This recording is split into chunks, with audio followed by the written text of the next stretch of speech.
le tranchant de l'épée, il est là pour remplacer le fait que la bouche n'a pas été utilisée. C'est-à-dire chaque fois qu'il y a violence, qu'il y a agressivité, ça veut dire qu'il y a eu un manque d'utilisation de la parole. S'il y avait eu la parole, il n'y aurait pas eu d'agressivité. Donc maintenant, quand on vient en Eretz Israël et que Esav, il nous embête comme Donald Trump et ses prédécesseurs, on ne peut pas se battre avec lui. Parce que tant qu'il nous embête, ça veut dire qu'on n'a pas assez parlé avec Hachem, on n'a pas assez prié. Parce que lui, il s'alimente d'exactement la même chose que nous. On le voit ici, que nous, on a une épée qui est l'épée de la Shrita. Et que si maintenant, cette épée, ce couteau de la Shrita, il n'est pas utilisé, il n'est pas kasher, il a des dents de scie, alors ça bascule dans l'épée de Esav. Donc les Maasé, il n'y a qu'une seule épée. La question, c'est qui est-ce qui va se l'approprier, c'est tout. Mais l'épée, il n'y en a qu'une seule. Cette épée-là, c'est la parole pour nous. Pour nous, l'épée, c'est la parole, c'est le P, c'est la bouche. Et pour Esav, c'est l'épée, mamash, c'est le Kherev Pipiyot Veyadam. Ils avaient des épées avec plusieurs tranchants. Donc, comment on a rapporté Shabbat cette vision de Rabbeinu, qui est dans Pei Gimel, dans le Chaim Moharan, où il parle là-bas de cette épée, et qu'ils ont demandé qu'on leur donne cette épée pour pouvoir faire la guerre. Il leur a refusé, il a dit, je ne vous donne pas d'épée, et je ne vous donne pas d'épée du tout. Mais même quand on a fait des guerres, comme la guerre pour entrer en Eretz Israël, et qu'on a tué plusieurs peuples pour entrer en Eretz Israël, ces guerres-là, quand elles sont devenues des guerres avec des épées, elles avaient déjà été faites avec la bouche avant. C'est-à-dire qu'avant, on avait déjà obtenu, soit par notre tfila, soit par la tfila de Moshe Rabbeinu, on avait déjà gagné la guerre. C'est-à-dire en haut, le prince de cette nation-là, il avait déjà été battu par les prières. Et maintenant, on allait juste utiliser l'épée en bas, qui était en fait une application de ce que la bouche avait fait en haut. Et ça, c'est le schéma de fonctionnement d'avant la création et après la création, dont on parle ici dans cette Torah. C'est-à-dire, si on veut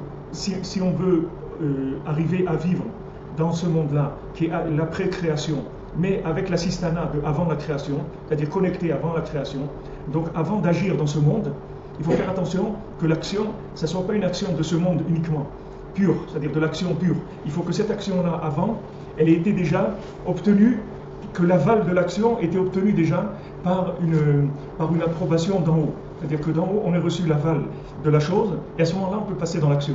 On peut passer dans l'épée, on peut passer dans le travail, on peut passer dans ce qu'on veut. Mais avant, il faut faire attention qu'on ait déjà obtenu en haut l'approbation pour l'action. Si maintenant cette action, elle est entièrement détachée avant la création, c'est-à-dire des mondes supérieurs, alors ça devient une action de Esav. Donc c'est pour ça qu'on dit Yadaïm, Yedé Esav.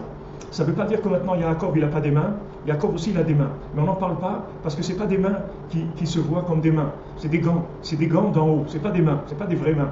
C'est des mains qui ne sont pas autonomes, c'est des mains qui sont téléguidées. Ce ne sont pas des vraies mains comme les mains de Esav. Il y a dans l'avant-dernier mendiant, dans les 7 mendiants, c'est le mendiant qui n'avait pas de main. C'est-à-dire quand tu le voyais, il n'avait pas de main, il était sans main. Et alors quand il a parlé avec le couple des enfants qui s'étaient mariés, il leur a dit, vous croyez que moi j'ai pas de main? Moi j'ai des mains extraordinaires. J'ai des mains extraordinaires. Mais comme mes mains, je ne les utilise pas du tout pour ce monde, donc quand vous voyez que j'ai pas de main. Mais ne croyez pas que j'ai pas de main. J'ai des mains qui sont beaucoup plus fortes que toutes les mains qu'il y a dans le monde. Seulement, comme je ne les utilise pas du tout dans ce principe-là de l'épée de Esav, donc quand vous me voyez, vous croyez que j'ai pas de main. Vous pensez que je n'utilise pas les mains du tout, alors que ce n'est pas vrai. Quand vous voyez des gens qui prient, vous voyez des gens qui prient au Kotel, des gens qui prient à David Ameller, des gens qui prient à Ouman, chez Rabbi Shimon, des gens qui font des Tehillim tous les jours, alors vous croyez que ces gens-là, ils n'ont pas de main. Mais ce n'est pas vrai, ce n'est pas qu'ils n'ont pas de main, c'est que leurs mains ne se voient pas, c'est tout. Et si vous grattez un peu, vous allez voir qu'ils ont des mains. Seulement, c'est des mains qui sont téléguidées. C'est-à-dire, au lieu d'utiliser des mains qui sont indépendantes, ils ont utilisé des mains qui sont comme des marionnettes, c'est-à-dire des mains dont les fils sont tirés d'en haut. Donc nous, notre méthode, on est obligé d'agir comme ça, c'est-à-dire on est obligé de toujours commencer par d'abord une discussion avec Hachem, une demande à Hachem de la réussite de ce qu'on va faire, peu importe si ce qu'on va faire c'est quelque chose de grand ou quelque chose de petit. Une fois Rabbi Nathan, il avait besoin de lacets de chaussures, et Rabbeinu lui a dit de prier pour les lacets de chaussures. Alors Rabbi Nathan, il a regardé Rabbeinu d'un air étonné, et en disant quoi, pour des lacets de chaussures, je vais prier. Alors Rabbeinu lui a dit, c'est pas ton honneur de prier pour des lacets de chaussures. Ça veut dire, pourquoi tu prierais pas pour des lacets de chaussures? Pourquoi tu prierais pas pour les lacets de chaussures? Prie pour les lacets de chaussures. Tu peux prier pour les lacets de chaussures, il n'y a pas de problème. Prie aussi pour ça. C'est-à-dire dans le moindre détail, il faut faire attention de prier pour ça. Et ça, c'est une méthode qui est extraordinaire, parce que c'est une méthode qui vous garantit la réussite. Parce que c'est la méthode. C'est la méthode parfaite pour vivre dans ce monde. C'est-à-dire qu'une fois qu'on a prié pour la chose, on est complètement déresponsabilisé des conséquences dans l'action. Puisque maintenant, on a connecté l'action à celui qui a créé, qui entretient le monde. Donc on n'a plus de peur d'échouer. Il n'y a plus d'échec possible. Comme c'est écrit pour... je vous l'ai dit plusieurs fois, comme c'est écrit pour... Comment elle s'appelle? Pour Agar. Pour Agar, la servante et l'épouse d'Abraham Avinu, que maintenant Agar, quand elle a quitté la maison d'Abraham, parce que Sarah, elle lui faisait des problèmes, elle lui faisait des misères, comme on dit, donc elle est partie. Alors quand elle est partie, c'est écrit dans la Torah, Batelech Batita, elle est partie, elle s'est perdue dans le désert. Quand elle est partie avec Ishmaël, elle s'est perdue dans le désert, et Ishmaël il avait très soif, etc. Alors Rashi dit, quand elle est partie, elle s'est perdue, Rashi dit, Chazra, les Giloulé Betavia, elle est retournée à l'idolâtrie de la maison de ses parents. Alors il y a des mefarshim, des interprétateurs, des explications de la Torah qui disent comment Rashi sait que le fait que c'est écrit, elle est partie, elle s'est perdue, comment il déduit de ça qu'elle est retournée à la Vodazara, qu'elle est retournée à l'idolâtrie. Alors ils expliquent comme ça, ils disent elle est partie. Pourquoi on a besoin de dire elle est partie, elle s'est perdue? Si tu veux dire qu'elle s'est perdue, alors dis elle s'est perdue. Batita, elle s'est perdue. Si tu veux dire qu'elle est partie, Stam, dis elle est partie. Mais pourquoi tu dis elle est partie et elle s'est perdue? Ça veut dire qu'il y a une façon de partir sans se perdre et une façon de partir en se perdant.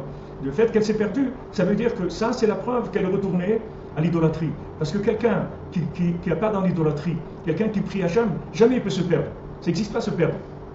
Quelqu'un s'est trompé d'aéroport, il s'est trompé de train, il n'est pas arrivé à l'heure, tout ça, ça n'existe pas de se perdre.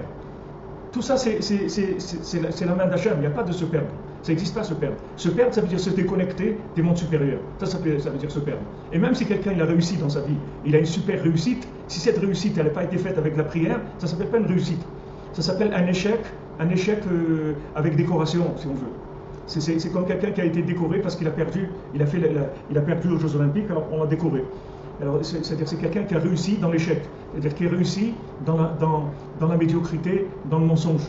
C'est la décoration de la réussite dans le mensonge. C'est ça la réussite de ce monde. Si on voit quelqu'un a des grandes fortunes, des trucs et tout, moi je sais pas, peut-être c'est des gens qui prient et tout, je ne sais rien, on ne peut pas savoir. Peut-être Bill Gates c'est quelqu'un qui fait 2 heures et demie par jour, je ne sais rien. Mais en tout cas, s'il ne fait pas ça, c'est dommage pour son argent, pour tout, parce que ce sont des bastions du mensonge. Ce sont des bastions du mensonge, c'est-à-dire que c'est toutes ces réussites-là, entre guillemets, qui ne sont pas des vraies réussites, en fait, c'est des choses qui ont poussé par le manque de prière. C'est des manques de prière, c'est comme des abcès ou des choses comme ça, qui ont poussé parce qu'il y a un problème quelque part. Il y a un problème quelque part dans le corps, alors ça crée un abcès, ça crée quelque chose. Ça, c'est la même chose. C'est-à-dire, c'est né du fait qu'il n'y a pas assez de prière dans l'âme Israël. Normalement, s'il y a assez de prière dans l'âme Israël, s'il y a assez de connexion, toute la bénédiction, tout ce qu'il y a dans le monde, ça doit venir au âme Israël. Et après, l'homme Israël s'occupe de la redistribution.